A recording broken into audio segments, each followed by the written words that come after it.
reasumiendo esta segunda parte de las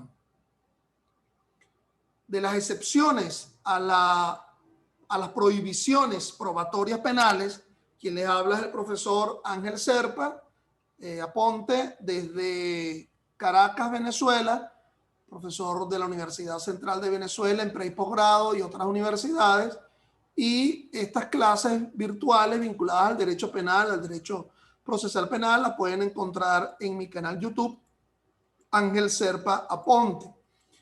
Bueno, en la sesión anterior habíamos abordado todo el tema vinculado a la introducción, a las excepciones, a la prohibición probatoria, pretendiendo en esta parte ir concretándolo en función de la específica doctrina que ha tratado el tema de la llamada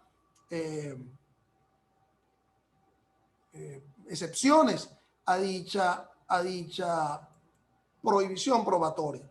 Es decir, vamos a ponerlo un poco en contexto a quien haya ingresado a esta clase virtual de una forma inmediata.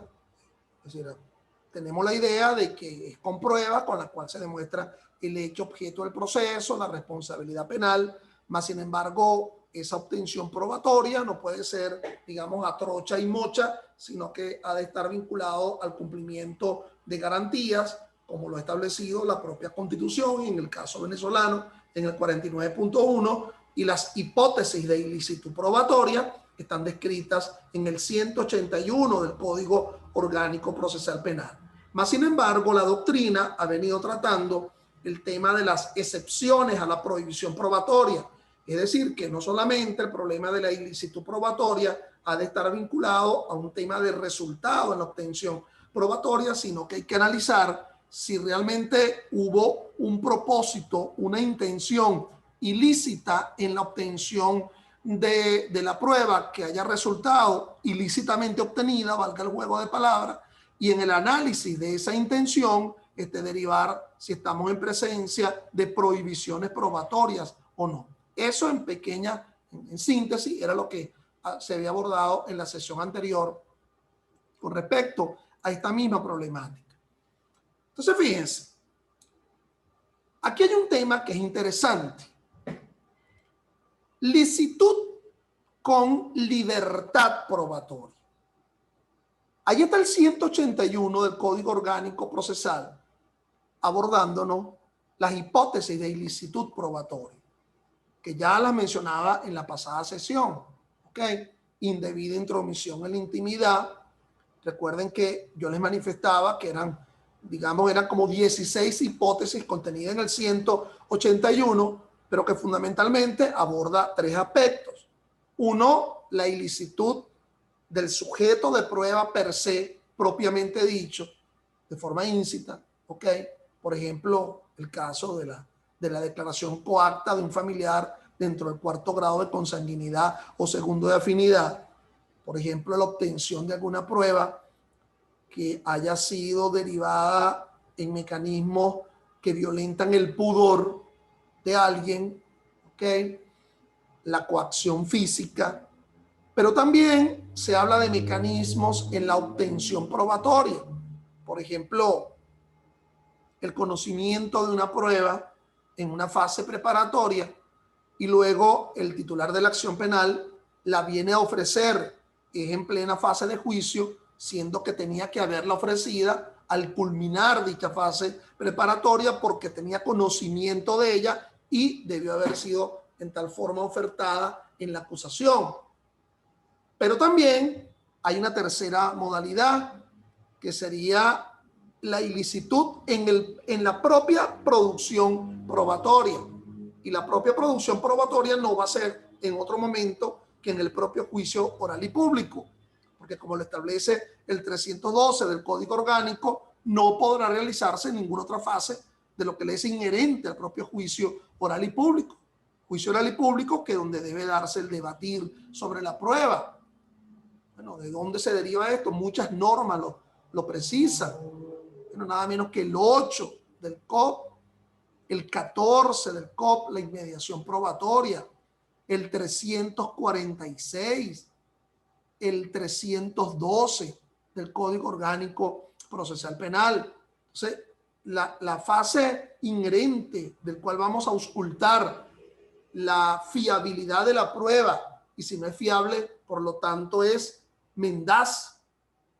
Por cierto que ninguna de esas pruebas deben estar silenciadas en la sentencia. No puede haber mutis en la apreciación probatoria, aun cuando la prueba sea mendaz. Las razones de la mendacidad de la prueba tienen que expresarse en la sentencia para cumplir con el principio de unidad probatoria. Unidad probatoria. Todo el cúmulo probatorio en un todo único debe sustentar la tesis de la sentencia. Si de esa unidad, de ese cúmulo probatorio, de esa comunidad de la probatoria, una o dos no comulgan con la tesis de la sentencia, no es que pueden ser silenciadas en la sentencia, no puede haber mutis, sino que tiene que expresarse el por qué se considera mendaz esa prueba. Generalmente porque incurre en contradicción interna. En el primer momento dijo A y luego dijo B, entonces se contradice, pero también puede incurrir en contradicción externa. Se contradice ese sujeto de prueba con respecto a la generalidad de los medios de prueba o sujetos de prueba. Y yo sé lo que tú estarás pensando en este momento. No, pero si más bien los otros son los que no son fiables, son los mendaces. Bueno, es allí donde toca el tema de la lógica, la experiencia y la ciencia. ¿Okay? Con el concepto de, por ejemplo, testigo hábil. Bueno, ni eres familiar de la víctima, ni eres familiar del procesado. Andabas por allí, no tenías razones de alguna forma para decir una cosa o la otra. Y por ahí se va hilvanando la solidez de ese dicho. ¿Ok? Entonces, decía yo que había dos principios. El principio de licitud de la prueba, que son todas esas hipótesis que se manejan en el 181, pero fíjate la norma que viene en el COP, libertad probatoria. Y entonces tuviera, pero bueno, ponte de acuerdo, legislador, o es con licitud, que me suena mucho a tarifa legal, o es con libertad. Bueno, y la respuesta que debe darse al asunto es, se puede probar todo con todo, absolutamente, una especie de, como esa fiesta, usted, ninguno ha asistido, pues, fiestas bizarras donde todo puede ocurrir, ¿ok? Un gato empatado con una iguana, una jirafa con un camaleón, fiesta clavito, pues, como se dice. Pero bueno, un vale todo, todo con todo. No, no es eso, sino que se puede probar todo con todo. Yo puedo probar el homicidio con la declaración de un menor de 15 años. Pero si yo he decidido probar el homicidio con la declaración del menor de 15 años, la obtención y la incorporación de esa prueba ha de atender a una pauta de ley. Si el menor de 15 años para declarar no puede ser juramentado, entonces así debe incorporarse esa prueba. Libertad con licitud. Pero es que en la otra sesión yo te dije que además había que cumplirse con el principio de legalidad probatoria. Todo el quehacer probatorio, lo que se denomina el régimen de prueba establecido en previa pauta de ley, como lo establece el 183 del Código Orgánico Procesal Penal. Entonces, fíjate, libertad con licitud. No puedes entender que como allí está la libertad probatoria, va a haber un libertinaje en la apreciación de la prueba. Y que, por ejemplo, sana crítica debe entenderse como que yo aprecio la prueba a mi leal saber y entender o como me da la gana. Pues no, pues para ello hay cortapisa. Fíjate que si no se dijese libertad en la apreciación. Ok, si usted habla de sana crítica, entonces hay que indagar. Los códigos deberían ser realizados de manera tal que lo pueda entender todo el mundo. El que intencionalmente diere muerte a otro, 405 del Código Penal. Eso lo entiende un abogado o cualquier otro que lee ese código.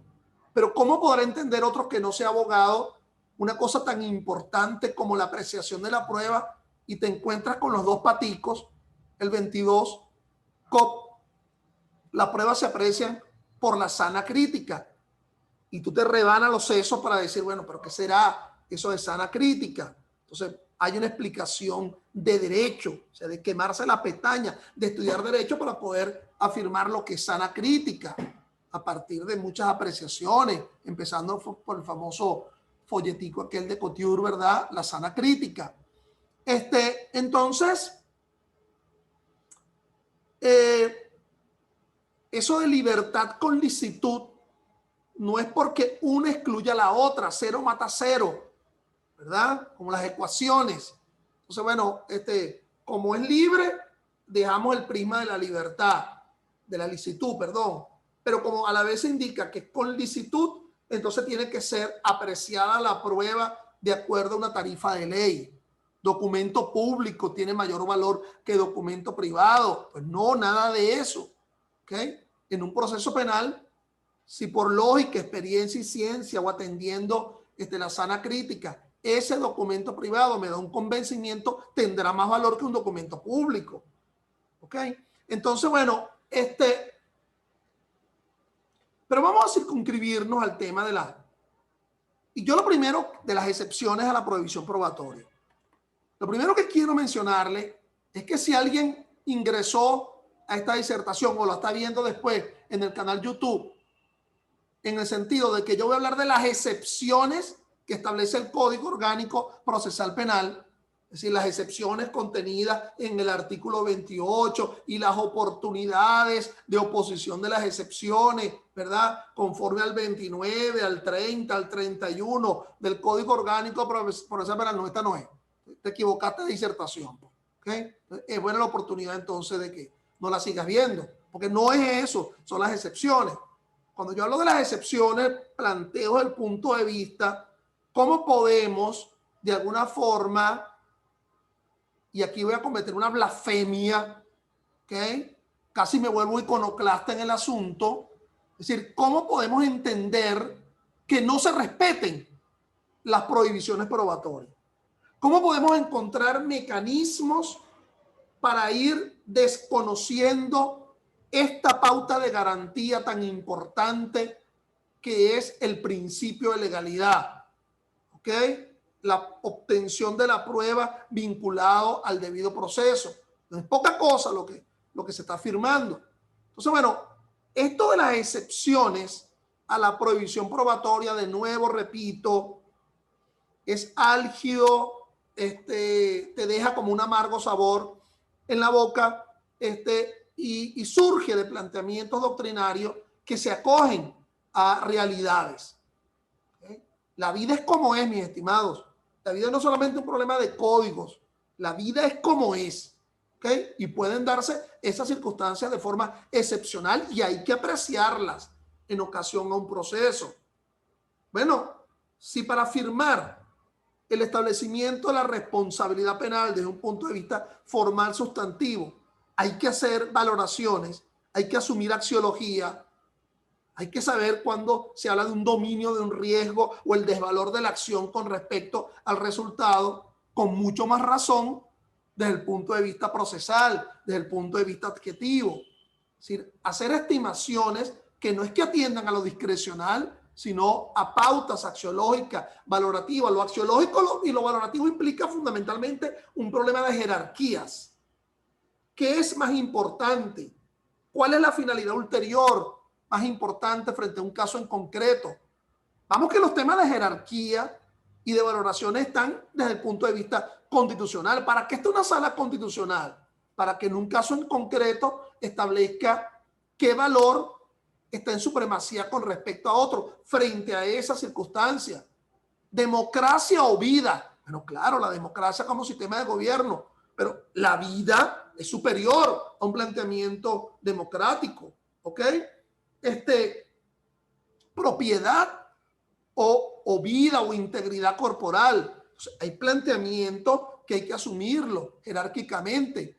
Imagínate cuando los principios de favorabilidad interpretativa todos surgen de la propia Constitución. Interés superior del niño, indubio pro operario, indubio pro reo. y se da un caso en donde los tres están presentes y los tres surgen de la Constitución. Lo facilita es decir la pirámide de Kelsen y la norma superior tiene mayor valor que una norma inferior, la norma constitucional frente a la ley orgánica. Sí, pero cuando todos provienen del propio texto, de la propia Constitución, hay que asumir una axiología, una valoración. Entonces, este planteamiento axiológico es lo que está detrás del tema de reducir énfasis, digamos, de aflicción del tema de las prohibiciones probatorias. ¿Ok? Fíjense que esto de las prohibiciones probatorias surge, como les decía yo en la anterior sesión, de una famosa conferencia que dio Ernest Belling en Alemania en 1903. Por cierto, a muchos les parecerá este Ernest Belling como el padre de la tipicidad, el llamado Tatbestand. Sí, es el mismo Ernest Belling, ¿ok? Pero ya no está abordando el tema de la tipicidad, del Tatbestand, sino del tema de las prohibiciones probatorias. Es decir, se pasó de lo penal sustantivo a lo procesal penal, como lo ha hecho muchos dogmáticos. Es que además la división es casi imposible. Roxin, ¿verdad? Gran maestro de la dogmática jurídico-penal, bueno, su libro más vendido y más publicado es Derecho Procesal Penal, del año 2003-2004, Paradoja de la Vida. ¿Ok? Bueno, entonces fíjense, en esa conferencia, Ernest Belling nos hablaba de la invalidez de la prueba obtenida mediante violación a garantías constitucionales y la transmisión de esta invalidez hacia futuro, que es lo que en los Estados Unidos se denomina el efecto reflejo. ¿Ok? O ellos llaman el exclusionary rule. ¿Ok?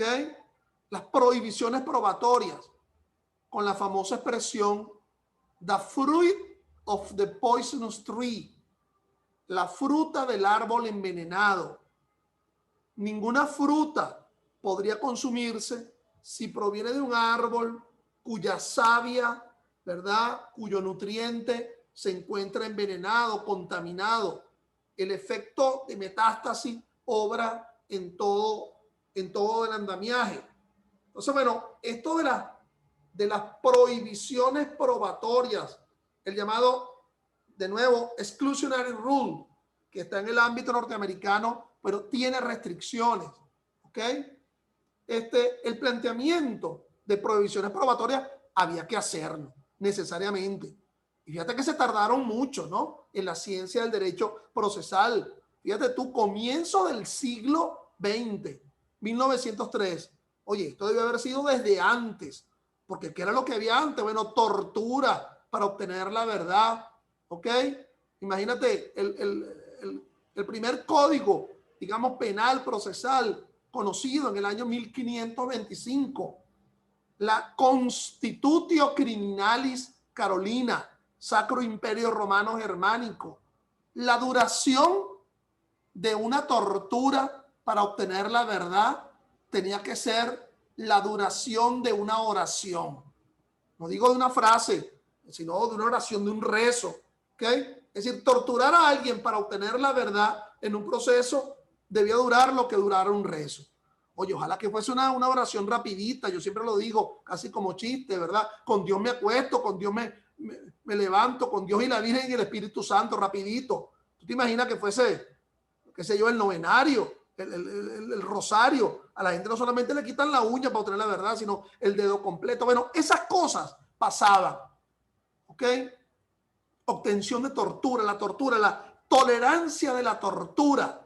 Y a veces con un método que no se veía tanto un problema de rudimento medieval, sino, bueno, la llamada prueba de la verdad, el suero de la verdad, la máquina para determinar la verdad, ¿ok? Mecanismos, la pregunta capciosa o sugestiva, tratando de hacer una conclusión en la pregunta que jamás lo ha manifestado el deponente, el declarante previamente. Entonces son mecanismos, ¿verdad? Ilícitos. A veces uno cree que los problemas en la obtención ilícita de la prueba son problemas policiales, ¿ok? Al tipo que le ponen la bolsa en la cabeza para que asfixiándose diga la verdad. No, no, no. Las principales hipótesis son hipótesis procesales. Son hipótesis forenses fundamentalmente en el propio desarrollo de un juicio, de un proceso, en sus fases. Entonces, bueno, empezamos a partir de Belling en el año 1903. Y entonces, bueno, este tema de la llamada prueba prohibida, y de acuerdo al planteamiento de Miranda Stampre, bueno, fíjate que el propio Miranda nos dice, bueno, a veces que hay una suerte de cacofonía entre prueba prohibida, prueba ilegal o ilegalmente obtenida, prueba ilícita, prueba ilegítimamente obtenida, prueba inconstitucional, prueba nula, prueba irregular. El propio Belling hacía las distinciones entre las llamadas prescripciones legales que impiden decidir sobre un hecho. Es decir, son las prohibiciones probatorias absolutas. Pero también el propio Belling hacía la posibilidad de relativismo, las llamadas prohibiciones probatorias relativas. ¿Ok? Es decir, acotando fundamentalmente que el efecto de nulidad surja del propio texto de ley o que el efecto de nulidad de la prueba surja en una realización axiológica, valorativa, esencial. ¿Qué es lo esencial de un acto procesal? De un acto probatorio como acto procesal, cuando impide cumplir la finalidad para el cual está concebido. Ello es lo que ubica la esencialidad de un acto procesal. Los actos procesales no son de adorno, de cadenita, todos tienen una finalidad neta, ¿ok? Pero a veces la propia norma me ayuda, cuando la propia norma establece el fin de nulidad, ¿ok? 49.5 de la Constitución. No podrá obligarse a declarar pariente dentro del cuarto grado de consanguinidad o segundo de afinidad o el cónyuge. Entonces, bueno, ya de una vez está el efecto de nulidad. Por ejemplo, la incapacidad del procesado. Bueno, si hay una circunstancia mental, ¿verdad? Y aunque él quiera declarar, bueno, jamás se podrá derivar un efecto en su contra, porque está teñido de incapacidad por una circunstancia de contenido psiquiátrico, ¿ok? Obtención de pruebas en violación al pudor, bueno, lo establece la propia norma. Entonces, hay como consideraciones frente a una nulidad absoluta y una nulidad relativa frente al tema de la prueba. Por ejemplo, Claude Roxin, que yo mencionaba con anterioridad, en su libro, en su manual de derecho procesal, él me habla de dos tipos de prohibiciones de producción de la prueba. Hay uno de prohibiciones de producción propiamente dicho y el llamado sentido de la prohibición. Y entonces él discrimina dentro de las prohibiciones de producción de prueba lo que llaman prohibiciones de temas probatorios, es decir, temas que no pueden ser objeto de prueba. ¿Cómo podríamos probar la santidad de alguien? En estos días se generó una discusión en un grupo donde yo me salí de ese grupo, ¿verdad? Donde alguien planteaba críticas frente a la impolutez de la Virgen María. Uno de los grandes, de las grandes columnas de la fe católica, ¿no? Las tres divinas personas y la impolutez de la Virgen. Bueno, pero si se fuese un problema de contenido probatorio en un proceso, bueno, ¿cómo podría ello demostrarse? Bueno, imposible. Es un problema de fe, ¿ok? Definitivamente es un problema de fe.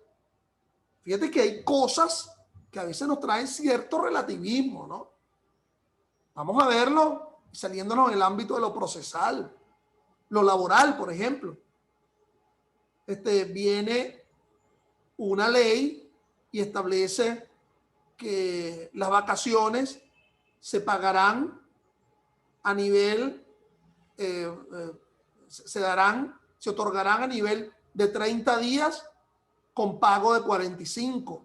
Pero hay otra ley que indica que el disfrute es de 45 con pago de 30. Y entonces, bueno, ¿cómo? ¿Qué será mejor? ¿Irse a disfrutar las vacaciones 30 días con el salario de 45 en el bolsillo o irse 45 días con el salario de 30? Entonces, bueno, pareciera que esto tendría una prueba dentro de lo ergonómico, ¿okay? Lo ergonómico. Entonces, alguien que estudia esto, alguien que indique, bueno, mira, la gente, realmente el derecho al ocio, basta con 30 días, porque si pasa el día 31, el 32, la gente se vuelve onanista, fastidiosa. La mujer en la casa dirá, bueno, ¿cuándo se irá este señor a trabajar para que entre el otro? Perdón, mal ejemplo. ¿Ok? Entonces, por ejemplo, los dichos. Ahorita está un problema planteado en una famosa sentencia donde alguien cree verse satisfecho si se le repara en daño moral una supuesta difamación en su contra en 13 millones de dólares, en el caso venezolano. Y uno pudiera decir, bueno, la estimación del daño moral es un problema netamente de prueba o es un problema que se aprecia. Claro que debe haber cálculos, ok, asumiendo ello, pero hay veces hay consideraciones de contenido netamente personal. Imagínate frente al tema de la difamación. En una sola persona, tantos roles. Víctima, pero además es quien va a apreciar si ello le ha afectado en su honor. Porque por ahí hay una expresión que dice, no ofende quien quiere, sino quien puede. Si a ti te dicen ladrón, cocainómano, un menesteroso de la calle, un recogelata, con toda la consideración hacia el recogelata y el menesteroso, tú dirás, bueno, quien se ponga a pelear con loco es más loco. Pero si te lo dice tu propio vecino, tu propio empleado, ahí sí hay consideraciones. Entonces, es decir, el problema frente al planteamiento que hace Roxin es que hay hechos que no pueden ser objeto de prueba. Se suele decir que el derecho no se prueba. Bueno, y es relativo, porque ustedes han escuchado lo que se denominan peritos de ley. ¿Ok? Imagínate un planteamiento que se dé frente a un planteamiento monetario, ¿verdad? Que esté vinculado a esta nueva forma de transacciones, de pago, un coins. Entonces, bueno, tú sabrás derecho, pero el ámbito de lo que regula lo jurídico de la criptomoneda, a lo mejor no lo manejas como tal. ¿Ok? Entonces, bueno, alguien que te venga a demostrar el planteamiento sobre una ley extranjera en donde se está solicitando en extradición pasiva. Venezuela es el estado requirente. Entonces, bueno, ¿qué voy a saber yo de ley china? Ni siquiera sé el sistema procesal. Entonces, bueno, un perito de ley que me diga cómo es el sistema en China frente al problema de lo que se considera, por ejemplo, qué sé yo, dolo eventual. ¿Ok? Imagínate traducirle a alguien consideraciones como arrebato o intenso dolor. Entonces, bueno, también Roxin nos habla de que hay determinados medios de prueba que no pueden ser empleados. Ahí es donde entramos al neto caso de las prohibiciones probatorias del 181 del COP. Es decir, en la producción probatoria también se plantea no se pueden hacer uso de ciertos métodos, pero ya es en la producción, es decir, ya es en el quehacer, en el juicio y la realización de la obtención probatoria solo por determinadas personas. Se supone que el cuerpo de investigaciones científicas, penales y criminalísticas es quien está habilitado para la obtención probatoria bajo esa égida, ¿verdad?, procesal que asume el Ministerio Público, pero excepcionalmente fue el bombero el que consiguió la prueba. Y ello está regulado. Ciertamente la ley de la actividad de bomberos plantea el tema de cuando un bombero excepcionalmente encuentra algunas pruebas. ¿Ok? Entonces, todo esto, mis estimados, bueno, definitivamente va a desembocar a el problema de las excepciones a las prohibiciones probatorias. Y ello yo lo ubico en una famosa sentencia del Tribunal Constitucional Federal alemán que habla de las llamadas teorías de los 3 círculos, ¿ok? En el ámbito de la obtención probatoria. El primer círculo que se plantea el Tribunal Constitucional alemán es que hay un ámbito de protección que es la llamada esfera privada personal, que es inmune a cualquier injerencia de los poderes públicos, aún en el ejercicio del ius puniendi. El tema de la intimidad, ¿ok? A menos que ustedes me demuestren de una forma, pero el semen, para poder compararlo en relación a otro, no se obtiene si no es con una masturbación. No existe otro mecanismo para obtener ese semen, para compararlo frente a otro. Pero de ahí podemos pasar a otros fluidos corporales. Sopla acá, ¿ok? Bueno, ahora, actualmente, en el tema del coronavirus, a la gente se le está metiendo por la nariz. Por cierto, los que no le han hecho la prueba, es fastidiosita, ¿oyeron? Es fastidiosita porque te llegan hasta acá más o menos, por dentro, ¿no? Para obtener la muestra de secreciones. Sopla acá. ¿Okay? El problema de la alcoholemia. ¿Cómo me vas a decir que eso ofende tu honor? Simplemente soplar. Bueno, dame una muestra capilar, los que tengan cabello. ¿Cómo me vas a decir que eso ofende tu honor? ¿Okay? Pero ya el tema de la obtención de la sangre ya implicaría otra modalidad del asunto. ¿Ok? Para lo cual la aquiescencia es importante. La segunda esfera, como nos habla el Tribunal Constitucional alemán, es las llamadas intervenciones estatales dependerán de una ponderación con observancia de la proporcionalidad. ¿Ok? Y esto hay que asumirlo axiológicamente. El defensor de SAP, el que está allí preso, ahorita estoy hablando en abril de 2021, a lo mejor ya el día de mañana ya estará en libertad, el señor SAP que está detenido allá en Cabo Verde. El defensor es Baltasar Garzón. Cuando era juez, ustedes recordarán que él autorizó la escucha de llamadas entre un cliente y un abogado, y él asumió que ello sí debía ser tolerado porque la trama de corrupción que se quería investigar era de tanta dimensión, era tan importante que hasta se iba a tolerar la llamada escucha de una conversación entre cliente y abogado, y por ello fue destituido entre otras razones, ¿verdad? Por el Supremo Español. Entonces, bueno, el ámbito de la proporcionalidad, es decir, tiene sus variables. Y la tercera esfera que habla el Tribunal Constitucional, las intervenciones estatales se admitirán ilimitadamente al no existir en realidad afectación al derecho al libre desarrollo de la personalidad. Es decir, si esa intervención estatal en la obtención de la prueba no ofende de forma alguna derechos vinculados al ámbito personal de las libertades, libertad ambulatoria, libertad de desplazamiento, libertad sexual, libertad económica, no toca nada de ello.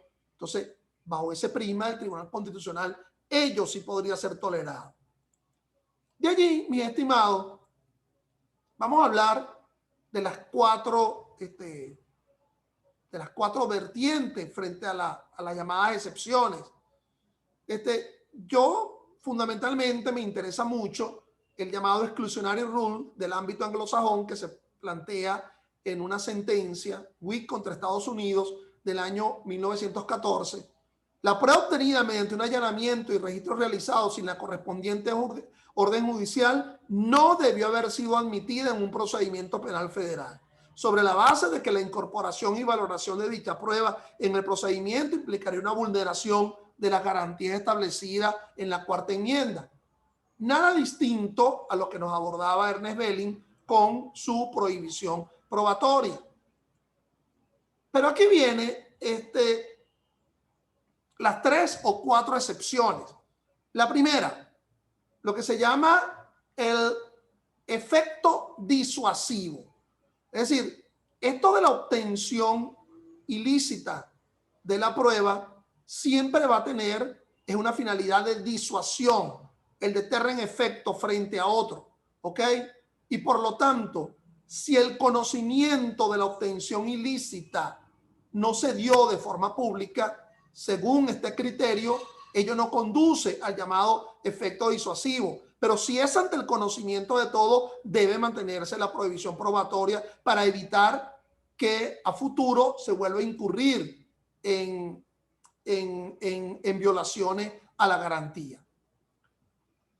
Hay una doctrina que se llama doctrina de la fuente independiente, Independent Source Doctrine.